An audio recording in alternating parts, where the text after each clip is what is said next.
ಮಣಿಪಾಲದ ಶಾಂತಿನಗರದಲ್ಲಿ ಕಳೆದ ಬುಧವಾರ ಬೆಳಗ್ಗೆ ಒಂದು ಭೀಕರ ದೃಶ್ಯ ನಡೆದಿದೆ.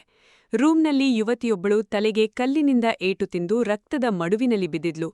ಕತ್ತಿನಲ್ಲಿದ್ದ ಚಿನ್ನದ ಸರ ಮಾಯವಾಗಿತ್ತು. ಮಣಿಪಾಲ ಪೊಲೀಸರು ಕೇಸ್ ದಾಖಲಿಸಿಕೊಂಡು ತನಿಖೆ ಶುರು ಮಾಡಿದಾಗ ಸಿಕ್ಕಿದ್ದು ಬೆಚ್ಚು ಬೀಳಿಸೋ ಆಘಾತಕಾರಿ ಟ್ವಿಸ್ಟ್.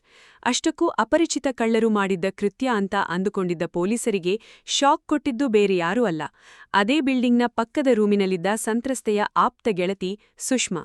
ಹೌದು, ಹಣಕ್ಕಾಗಿ ನಂಬಿದ ಗೆಳತಿಯ ತಲೆಗೆ ಕಾಂಕ್ರೀಟ್ ಕಲ್ಲಿನಿಂದ ಜಜ್ಜಿದ ಆ ಲೇಡಿ ವಿಲನ್ ಕರಾಳ ಕಥೆ ಇಲ್ಲಿದೆ ನೋಡಿ. ಅಂಕೋಲಾ ಮೂಲದ ಯೋಗಿತಾ ಮಣಿಪಾಲದಲ್ಲಿ ತನ್ನ 3 ಗೆಳತಿಯರ ಜೊತೆ ಬಾಡಿಗೆ ರೂಮಿನಲ್ಲಿದ್ಲು. ಮೇ 12ರ ರಾತ್ರಿ ಯೋಗಿತಾಳ ರೂಮ್ಮೇಟ್ಗಳು ನೈಟ್ ಶಿಫ್ಟ್ ಕೆಲಸಕ್ಕೆ ಹೋಗಿದ್ರು.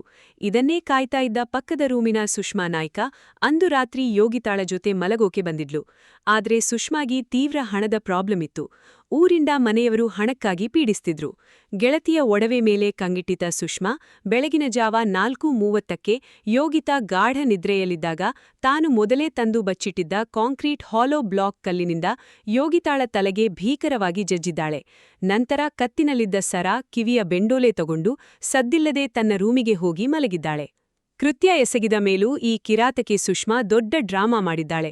ಬೆಳಗ್ಗೆ ಯೋಗಿತಾಳ ರೂಮ್ಮೇಟ್ಗಳು ಕೆಲಸ ಮುಗಿಸಿ ಬಂದು ರಕ್ತದ ಮಡುವಿನಲ್ಲಿದ್ದ ಯೋಗಿತಾಳನ್ನ ನೋಡಿ ಕಿರುಚಾಡಿದಾಗ ಈಕೆ ಏನೂ ಗೊತ್ತಿಲ್ಲದವಳಂತೆ ಓಡಿಬಂದು ಅವರ ಜೊತೆ ಸೇರಿ ಯೋಗಿತಾಳನ್ನ ಆಸ್ಪತ್ರೆಗೆ ದಾಖಲಿಸಲು ಹೆಲ್ಪ್ ಮಾಡಿದ್ದಾಳೆ. ಆದ್ರೆ ಮಣಿಪಾಲ ಇನ್ಸ್ಪೆಕ್ಟರ್ ಮಹೇಶ್ ಪ್ರಸಾದ್ ನೇತೃತ್ವದ ಟೀಮ್ ಸಿಸಿಟಿವಿ ಮತ್ತು ಸುತ್ತಮುತ್ತಲಿನವರನ್ನ ವಿಚಾರಣೆ ನಡೆಸಿ ಸುಷ್ಮಾಳನ್ನ ಸರಿಯಾಗಿ ಇಂಟರೋಗೇಷನ್ ಮಾಡಿದಾಗ ಬಾಯಿಬಿಟ್ಟಿದ್ದಾಳೆ.